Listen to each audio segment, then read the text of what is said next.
Sit back and throw one back with a smile on your face and nostalgia on the mind as we look back on this week in pro wrestling history. But before we do, don't forget to like, share, and subscribe. And without further ado, let's get our wrestling nerd on. Ladies and gentlemen, boys and girls, children of all ages, it is week ending January 28th. And we're going to start off as we always do on a positive note. That's right, these are your pro wrestling birthdays. Starting off January 22nd, 1954, one quarter of the Four Horsemen, Tully Blanchard. 1957, the master of ECW's Chokeslam, 911. January 23rd, 1938, Japanese legend, Giant Baba. 1976, Nigel McGuinness. Our happy birthdays for January 24th, starting in 1942, one of the greatest managers of all time, Gary Hart. 1961, one of the most polarizing figures in professional wrestling ever, Vince Russo. 1965, he's just simply awesome, it's Mike Awesome. 1984, one of dem boys, Jay Briscoe. January 25th, 1953, he's the greatest Intercontinental Champion of all time, the Honky Tonk Man. 1978, part of the Nightmare family, B.J. Whitmer. 1980, it must be nice to be married to The Undertaker, Michelle McCool. January 26, 1929, we say happy birthday to the greatest voice in professional wrestling, Gordon Solie. 1986, she's wild, it's Taylor Wilde. 1992, it's the boss, Sasha Banks. January 27th, 1931, we say happy birthday to former tag team champion, Red Bastion. January 28th, 1975, it's Shark Boy. And last but not least, January 28th, 1978, watch out for that bro kick. It's Sheamus. Of course, on the flip side of that coin, your pro wrestling deaths for week ending January 28th. January 22nd, 1995, Crusher Jerry Blackwell. January 22nd, 2000, one half of the Fabulous Kangaroos, Al Costello. January 23rd, 2016, former WWF Tag Team Champion, the Mongolian Stomper. January 24th, we say goodbye to three legends. First, 1981, former World Heavyweight Champion, Orville Brown. 1997, former WWF Tag Team Champion, Dr. Jerry Graham. And last, 2000, Bobby Duncombe Jr. And last but not least, January 27th, 1993, the eighth wonder of the world, Andre the Giant. Alright, enough of the sad stuff. It's time to get to the meat and potatoes. That's right, these are your pro wrestling history highlights for week ending January 28th. Starting our highlights, January 22nd, 1945. Danny McShane wins his fourth World Light Heavyweight title in Hollywood, California, defeating Dick Trout. Fast forwarding to the groovy 60s, 1962. Gene Knitsky and Killer Kowalski defeat Roy McClarty and Whipper Billy Watson in Vancouver, British Columbia for the Vancouver NWA Pacific Coast Tag Team titles. Groove into 1969, the Medics, Billy Garrett and Jim Starr, defeat Louis Tillett and Tarzan Tyler to win the Florida NWA Southern Tag Team titles in Tampa, Florida. 1970 sees the Spoilers defeat Ron and Don Wright in Chattanooga, Tennessee for the NWA Tennessee Tag Team titles, ending the Wrights' second reign. A 5-year jump to 1975, Dick Murdoch defeats Blackjack Mulligan to win the Amarillo NWA International Heavyweight title in Lubbock, Texas, to begin his second reign. That next year in 1976, Duke Miller wins his second NWA Mississippi Heavyweight title in Hattiesburg, Mississippi, defeating Eddie Sullivan in a tournament final. The title had been vacated by Bob Kelly on December 18th when he left the territory and ended his 16th reign. Making 2 stops in 1981, first, Jumbo Terutsa wins his 4th NWA United National Heavyweight title, defeating Abdul the Butcher in Nebraska, Japan. Our second stop in 1981, Bobby Eaton defeats Steve-O for the NWA National Television title in Atlanta, Georgia. That next year in 1982, the Mass Superstar and Super Destroyer, Scott Irwin, defeat Bob and Brad Armstrong for the NWA National Tag Team titles in Columbus, Georgia.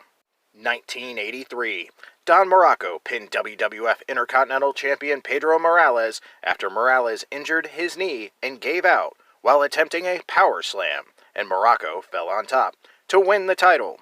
This ended Morales' second reign and began Morocco's second. 2 stops, this time in 1984. First, Angelo Mosca defeats Sergeant Slaughter in Toronto, Ontario for the Toronto NWA Canadian Heavyweight title, beginning his 5th reign. Our second stop in 84, Kendo Nagasaki defeats Mike Rotundo to win the NWA Florida Heavyweight title in Orlando, Florida. Grabbing my flannel and going to the decade of grunge, 1993. Alex Porto wins his 2nd GWF Light Heavyweight title in Dallas, Texas, defeating Mike Dahl. 1994, the WWF holds the 7th annual Royal Rumble pay-per-view at the Providence Civic Center in Providence, Rhode Island. Bret Hart and Lex Luger, number 27 and 23 respectively, co-won the Royal Rumble match after both men went over the top rope at the same time, with the replay unable to determine who just went out first. That next year, in 1995, the WWF holds the 8th annual Royal Rumble pay-per-view at the USF Sundome in Tampa, Florida. Shawn Michaels won the Royal Rumble match, last eliminating the British Bulldog. Our final highlight for January 22nd, 1999. Kawada wins his 3rd All-Japan Triple Crown title in Tokyo, Japan, ending Matsuhiro Misiwa's 4th reign. Kawada vacated the title 1 week later due to a broken arm suffered during the match with Misiwa. Moving to our highlights for January 23rd, and starting in 1958. Buddy Rogers defeats Dory Funk Sr. for the Amarillo NWA North American Heavyweight title in Amarillo, Texas, ending Funk's 3rd reign. Groovin' in 1961, Maurice and Paul Vachon defeat Jack Curtis and Ray Vilmer in Charlotte, North Carolina, to end Curtis and Vilmer's 2nd reign as Mid-Atlantic NWA Southern Tag Team Champions. 5 years later, in 1966, El Mongol and Gorilla Monsoon defeat Luke Graham and Moondog Lonnie Main to win the World Wrestling Association World Tag Team titles in Los Angeles, California. Our final stop in the groovy 60s, 1968. Eddie Sullivan defeats Bob Kelly to win the NWA Louisiana Heavyweight title in Baton Rouge, Louisiana. A quick stop in the 70s, 1978. Tsunami Fujinami defeats WWF Junior Heavyweight Champion Jose Estrada to win the title. 1981, Steve-O defeats Bobby Eaton for the NWA National Television title, beginning his 2nd reign. 2 years later, in 1983, Kerry Von Erich ends Harley Race's 4th NWA Missouri Heavyweight title reign in St. Louis, Missouri. Staying in 1983, Dory Funk Jr. defeats Jack Briscoe in Charlotte, North Carolina for the NWA Mid-Atlantic Heavyweight title, ending Briscoe's 5th reign.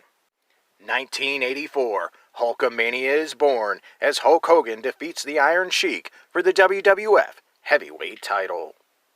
3 years later, in 1987, Hacksaw Jim Duggan, who was heading to the WWF, loses a Loser Leaves UWF match to the One Man Gang.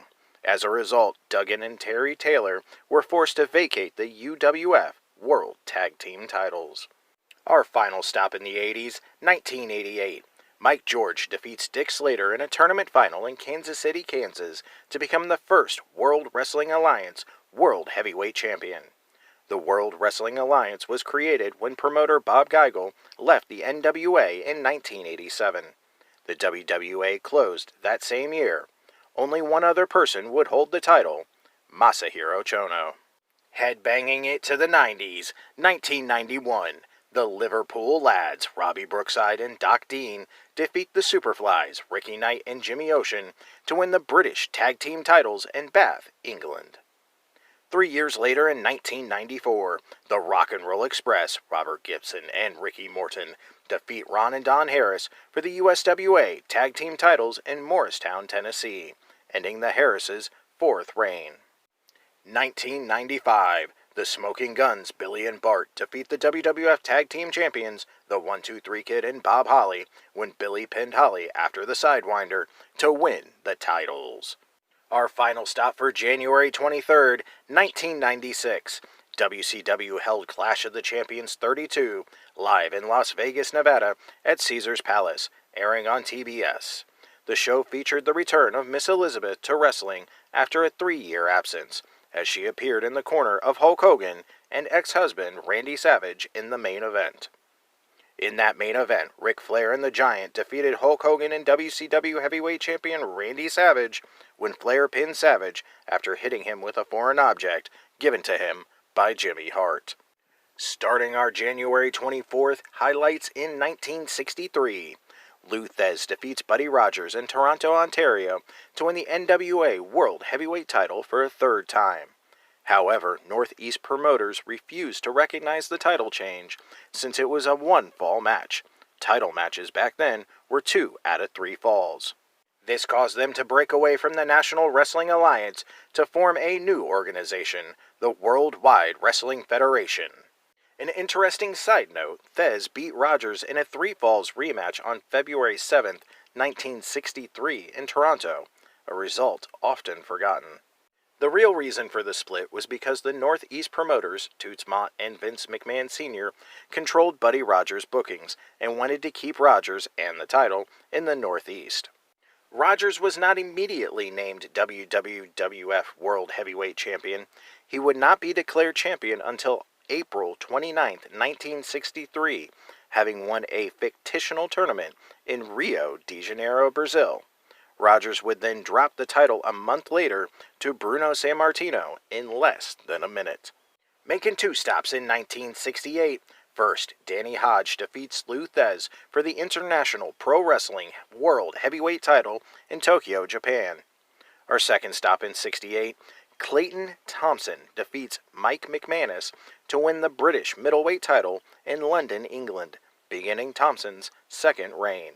Grabbing my bell-bottoms and going to the 70s, 1973. Jacques Rougeau Sr. defeats Waldo Von Erich in a tournament final for the vacant National Wrestling Federation heavyweight title in Buffalo, New York. The title had been stripped from Johnny Valentine.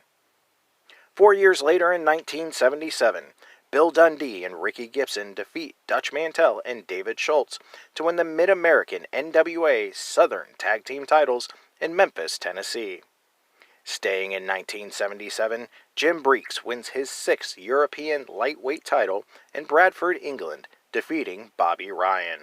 Fast forwarding to 1988, Jim Crockett Promotions holds their second ever pay-per-view, the Buckhouse Stampede, in Uniondale, New York. Much like their first pay-per-view, Starrcade 87, there were several factors working against the show.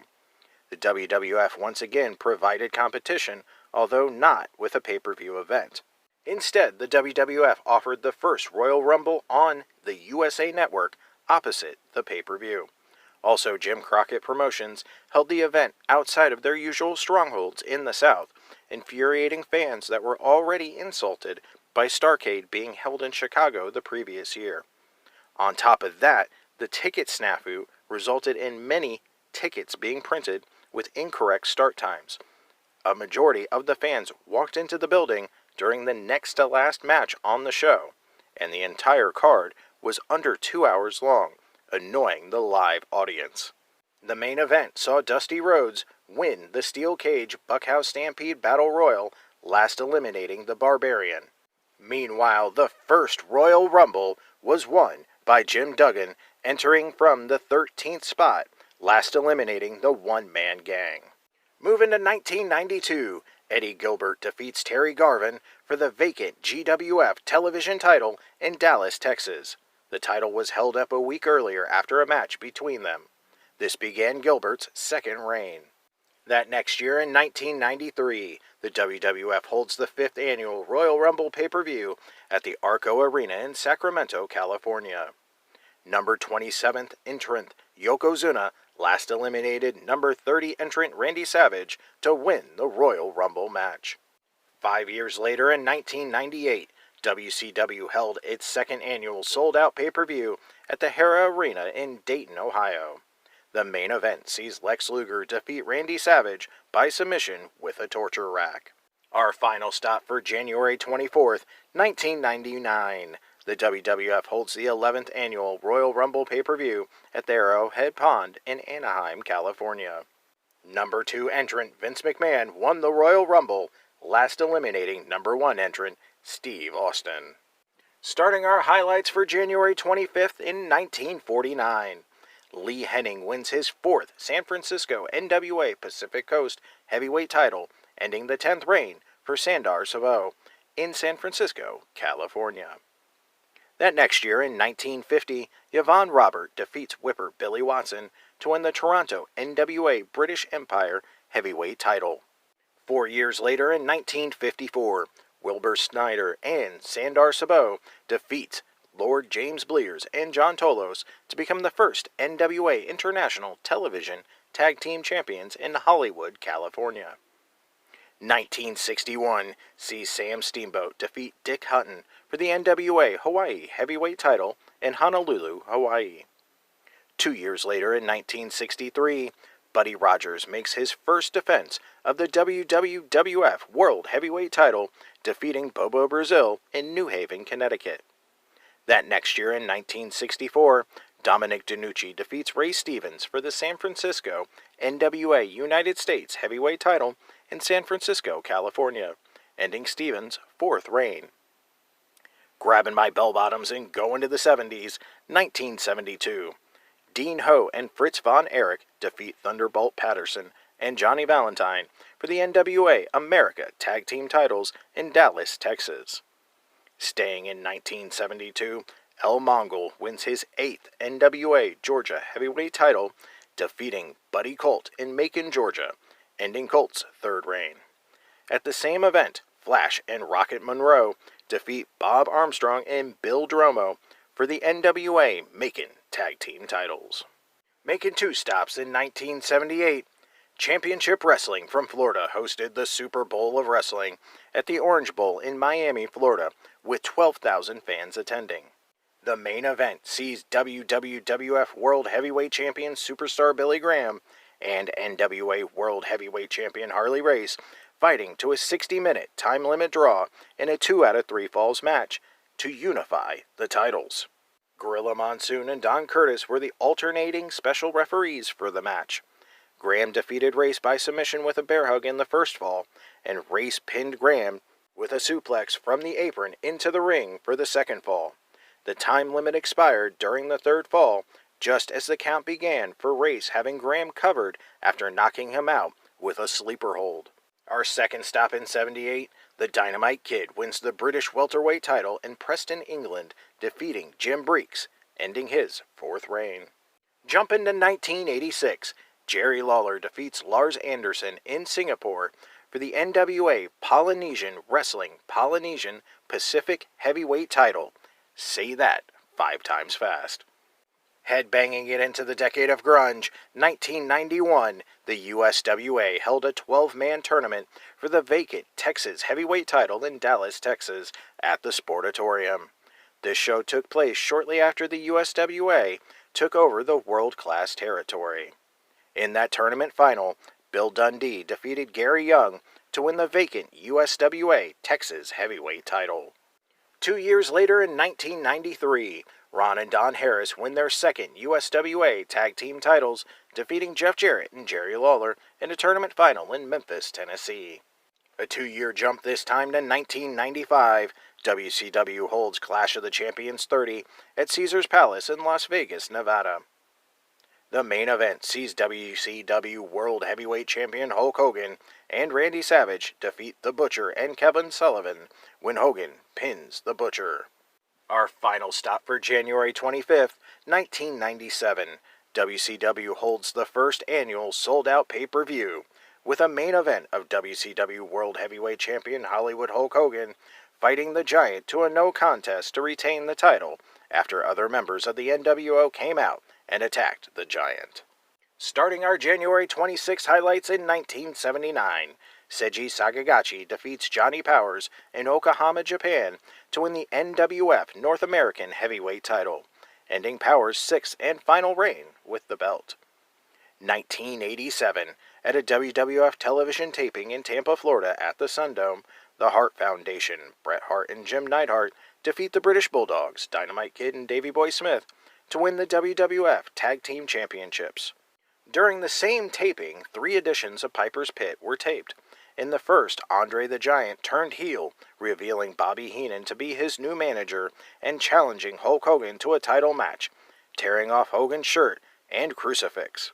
In the second edition, Hogan accepted Andre's challenge, setting up the main event for WrestleMania 3.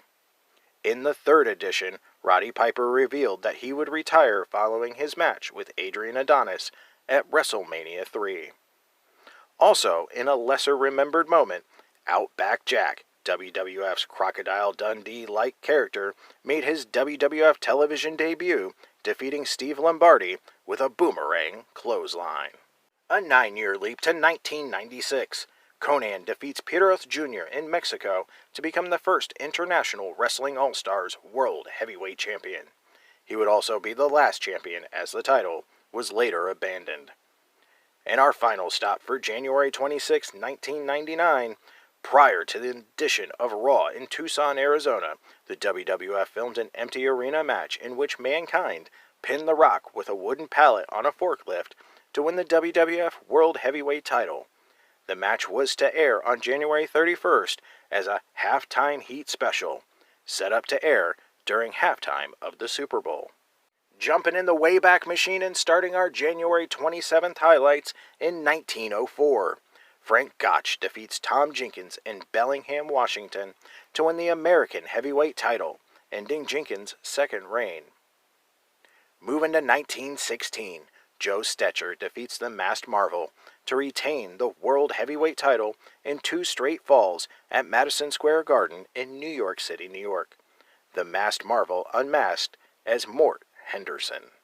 Making a leap to 1947, Danny McShane wins his 8th World Light Heavyweight title in Hollywood, California, ending Martino Angelo's second reign. Grooving to 1965, Fred Blassie and Tarzan Tyler defeat Eddie Graham and Sam Steamboat to win the Florida NWA World Tag Team titles in Jacksonville, Florida, ending Graham and Steamboat's second reign.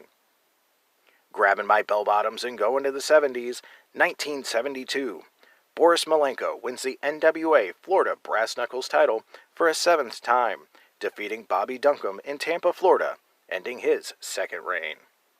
That next year, in 1973, the Sheik defeats Bobo Brazil for the Detroit NWA United States Heavyweight title in Detroit, Michigan, to begin his 4th reign and ending Brazil's 6th. A 3-year jump to 1976, Rufus R. Jones and Wahoo McDaniel defeat Gene and Ole Anderson in Columbia, South Carolina for the Mid-Atlantic NWA World Tag Team titles. Staying in 1976, Bob Orton Jr. and Bob Roop defeat Eddie and Mike Graham to win the NWA Florida Tag Team titles in Tampa, Florida. Moving to 1980, Bobby Eaton and George Goulas defeat the Blonde Bombers, Larry Lantham and Wayne Ferris, to win the NWA Mid-American Tag Team titles in Chattanooga, Tennessee. That next year, in 1981, Roddy Piper defeats Ric Flair for the NWA United States Heavyweight title in Raleigh, North Carolina, ending Flair's 5th reign. As a result, Piper's NWA television title was vacated. Piper held that title since defeating the Masked Superstar in Richmond, Virginia, on November 1st. A 4-year jump to 1985, Eddie Gilbert defeats Jerry Lawler to win the AWA Southern Heavyweight title in Memphis, Tennessee, ending Lawler's 31st reign of 5,675. 2 years later, in 1987, The Midnight Rockers, Marty Jannetty and Shawn Michaels, defeat Buddy Rose and Doug Summers in St. Paul, Minnesota to win the AWA World Tag Team titles.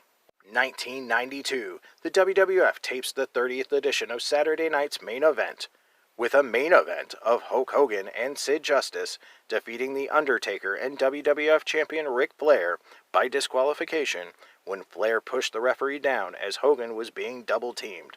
Moments after, Justice walked out on his partner. Our final highlight for January 27th, 1994. WCW holds Clash of the Champions 36 at the Controplex in Baton Rouge, Louisiana.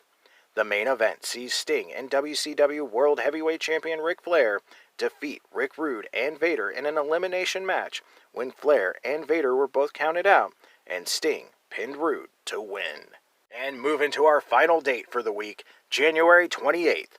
Starting in 1949, Wild Red Berry defeats Dizzy Davis to win the NWA Texas Heavyweight title in Houston, Texas, ending Davis's second title reign. Making a huge leap to 1986. At a WWF television taping at the Mid-Hudson Civic Center in Poughkeepsie, New York, Roddy Piper announced that his bodyguard, Cowboy Bob Orton, had been forced to remove his arm cast, which he had been wearing for well over a year. Piper then introduced Orton as Boxing Bob Orton and announced an open challenge for him to have a boxing match with any wrestler. Jose Luis Rivera accepted the challenge and was knocked out by Orton. Later in the taping, in another edition of Piper's Pit, Hulk Hogan appeared and signed Mr. T to the open contract to face Orton in a boxing match. This was the beginning of the storyline that would result in Piper versus Mr. T at WrestleMania 2. 2 years later in 1988, the world-class Texas Tag Team title was held up following a controversial match between champions John Tatum and Jack Victory and the challengers, the Fantastics. The belts were held up and the dispute was settled several weeks later, believe it or not, when the teams drew from a deck of cards. Victory and Tatum drew the high card, so they got the belts back. Only in wrestling, ladies and gentlemen. 1991, the fifth and final edition of The Main Event, WWF's primetime specials on NBC, was taped at the Macon Coliseum in Macon, Georgia. It aired on February 1st.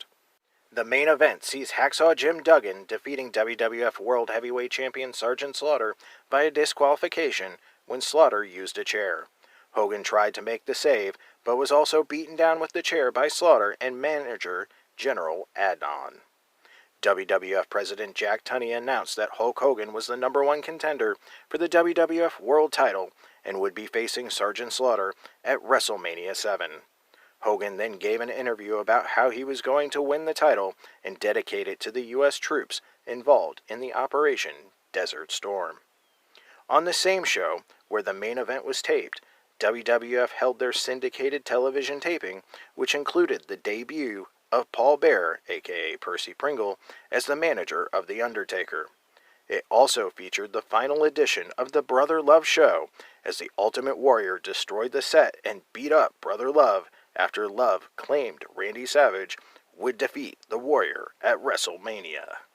And our final stop for January 28th, 1995, Jerry the King Lawler defeats Tony Anthony in Knoxville, Tennessee to win the Smoky Mountain Wrestling Heavyweight title, ending Anthony's third reign with the belt. Those were your short but sweet pro wrestling history highlights for week ending January 28th. I'm the Eclectic Gentleman Stephen Watts, and we'll see you next week.